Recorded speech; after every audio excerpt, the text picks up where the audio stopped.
Good day, grade 8 learners. This is Teacher Dominica Novida, your math teacher for today. Are you ready for our new lesson? If yes, I want you to find a comfortable place to watch and listen. Please bring with you your module or compendium of notes, pen, and paper. Okay, let us begin. Today, we will discuss about relation and function. First, let us define a relation. A relation involves the association of an individual or object with another individual or object. Now, can you think an example of a relation? Yes, relations exist between mother and child, husband and wife, teacher and students, or among animals and their young. Relations between objects may also be identified, such as spoon and fork, nail and hammer, country and its capital, name of chemical element and its symbol, and etc. Now that you have an idea what is a relation, let's define it in mathematics. A relation is any set of one or more ordered pairs. The set of all abscissas or x-coordinates in a relation is called the domain. And the sets of all ordinates or y-coordinates in a relation is called the range. Later on, we will talk about that. There are four representations of relations. These are table, mapping diagram, graph, and equation or a rule. Mapping diagram may be classified as one-to-one, many-to-one, or one-to-many. It is one-to-one if every element in the domain is mapped to a unique element in the range. Example, the student and their ID number. As you can see, Mary has a unique ID number of 001, John is 025, and Kim is 154. As you observe, no students can share the same ID number. That is one-to-one correspondence. Next is many-to-one. It is any two or more elements of the domain that are mapped to the same element in the range. In the second illustration, we have the relation between student and class rank. Mary is rank 1, while Susan, Kenneth, and Roger are in the third rank. Susan, Kenneth, and Roger shared the same rank. This is an example of many-to-one correspondence. Lastly, we have one-to-many. We can call it one-to-many if each element in the domain is mapped to any two or more elements in the range. Look at the third illustration. It shows the relation between a teacher and his students. Mr. Lee is the teacher of Mars, Kim, John, and Sonia. Students have the same teacher. The element in the domain is mapped to many elements in the range. This is many-to-one correspondence. Now, we can move on to our next topic, which is identifying the domain and range of a relation. A while back, we defined a relation as any set of one or more ordered pairs. The set of all abscissa or x-coordinates in a relation is called the domain, right? And the set of all ordinates or y-coordinates in a relation is called the range. Let us consider the set of ordered pairs below.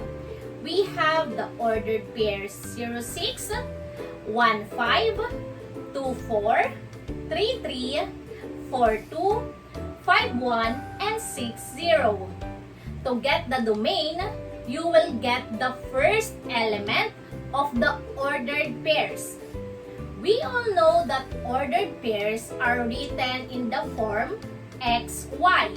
So all the elements in the x coordinate is our domain. In our example, that is 0, 1, 2, 3, 4, 5, 6. And the range are the second element or the y element of the ordered pair. In our example, we have 6, 5, 4, 3, 2, 1, and 0. That is how you can identify the domain and range if you are given a set of ordered pairs. Now let us try to find or identify the domain and range if we are given a table, mapping diagram, or a graph. First is the table of values. When you are given a table of values, it looks like this. The first row shows the x values, and the second row shows the y values. As we have discussed, domain is the set of all x elements. Therefore, our domain in this example is the set of numbers in the first row. That is negative 2, negative 1, 0, 1, 2. And our range will be the second row or the set of y element, which is negative 4, negative 2, 0, 2, 4. Now, we are given a mapping diagram wherein the elements in x are mapped to the elements in y. Can you identify the domain and range? Yes, the domain is 1, 2, 3. And the range is 3, 4, 5. Next is we are given a graph. To find the domain and range given a graph, you need to first get the coordinates of each plotted points. Let us begin on the point at the bottom part. We have point A with coordinates of 6, 0, followed by point B, which is 5, 1. Next is C or point C, which is 4, 2. Point D with 3, 3. Point E, 2, 4. Next is point F, which is 1, 5. And lastly, we have point G with coordinates of 0, 6. Now that we have the coordinates of those points, we can now identify the domain and range. Now I think it is easier for you to get the domain and range. Therefore, our domain are the first element of these points, which is the set of numbers 6, 5, 4, 3, 2, 1, 0. And our range is the set of all second element of these points, which is the set of numbers 0, 1, 2, 3, 4, 5, 6. That's it. Now for our next topic, we are going to define function and identify if a relation is a function or not.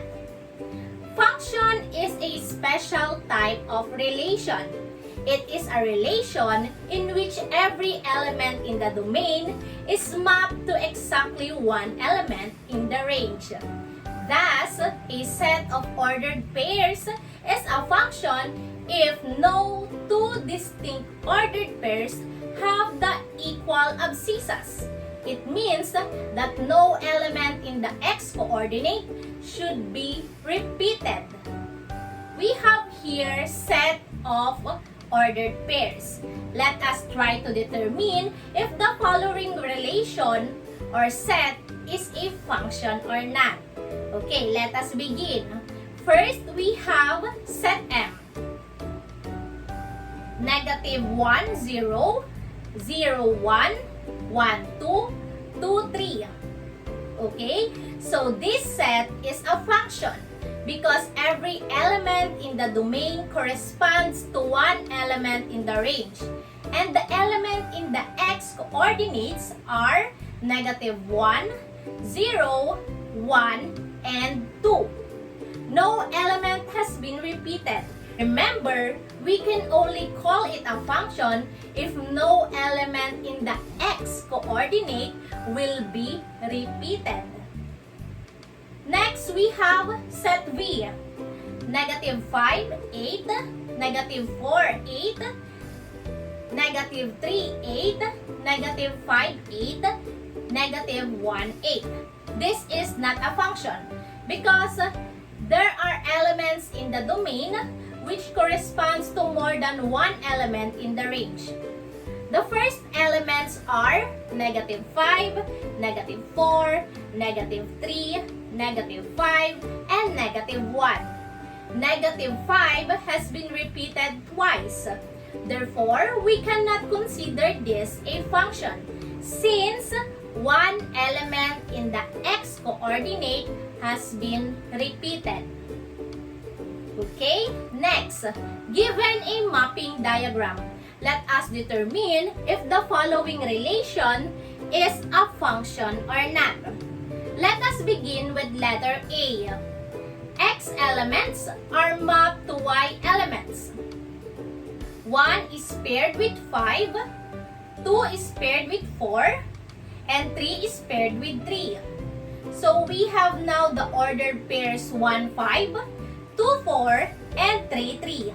What are the x elements? Is there any x element repeated? Okay, there is none. We have 1, 2, 3 as our x elements, respectively. No element has been repeated.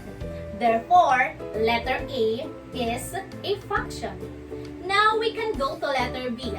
Just like what we did in letter A, we first identify where the elements are mapped and let us form an ordered pairs. So we have 1, 1, 1, 2, 2, 1, and 3, 2. Okay, now look at the first elements. Is there any element that is repeated? Okay, you are right. 1 has been repeated twice, so we cannot consider this a function. Next, we are given a graph. The direction says that we need to use vertical line test in order to determine whether the following graphs is a function or not. Vertical line test works by drawing a vertical line on a graph and see if there are 2 or more points that each line passed. If there are 2 or more points that each line passed, we cannot consider this a function. Okay, let us try. For letter A, let us draw vertical lines. You can see that each line only passed a single point on the given graph. Therefore, letter A is a function. Letter B is also a function. Letter C is not a function because there are lines that pass 2 points on the graph. Same with letter D, it is not a function. At this point, we are done on our discussion. Let's have a recap of what we have discussed. A relation is any set of ordered pairs. The set of all abscissa in a relation is called the domain, and the set of all ordinates in a relation is called the range. Aside from ordered pairs, a relation may be represented in 4 other ways: table, arrow or mapping diagram, graph, and equation. While a function is a special kind of relation in which each member of the domain is paired with exactly one element on the range. No element in the X should be repeated. Wow, we just finished the lesson. Congratulations! Now, it's your turn to answer. Let's have an activity. I want you to get your pen and paper. Just write the answer in each number. I will give you a few minutes to answer, and afterwards, we will reveal the answers. Let's start. First activity. Determine whether each set of ordered pairs is a function or not a function.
Time's up! Let us check. Be honest in checking your work. Number 1 is not a function. Number 2, 3, and 4 is a function. And number 5 is not a function. Now we can proceed to second activity. Identify which graph is a function. Write have if the graph is a function, and write wale if it is not a function.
Okay, time is up. Let us check your answers.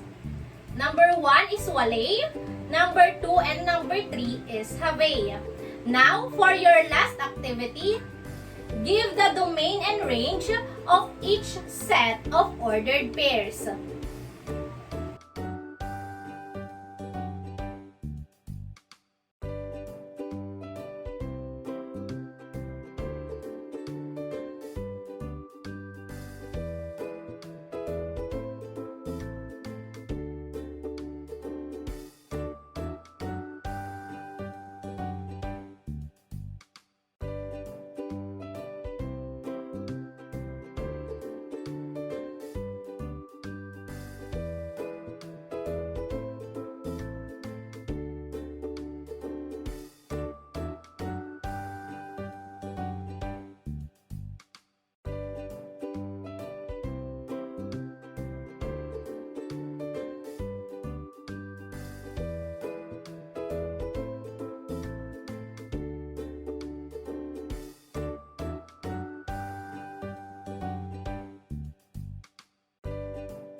Okay, time is up. Let us check. Number 1, the domain is -7, 5, 0, 5, 7. Number 1 range is 7, 5, 0, 5, 7. Number 2, the domain is -2, 1, 0, 1, 2. The range is 4. Number 3, the domain is -6, the range is -5, -2, 0, 3. Did you get the answers correctly? If yes, congratulations! If you get a low score, do not worry. I know you can do better when you answer your assessment. So that's all for today, my dear students. I hope that you learned something today. Once again, this is Teacher Dominica Novida. Thank you for listening. Be safe and have a good day.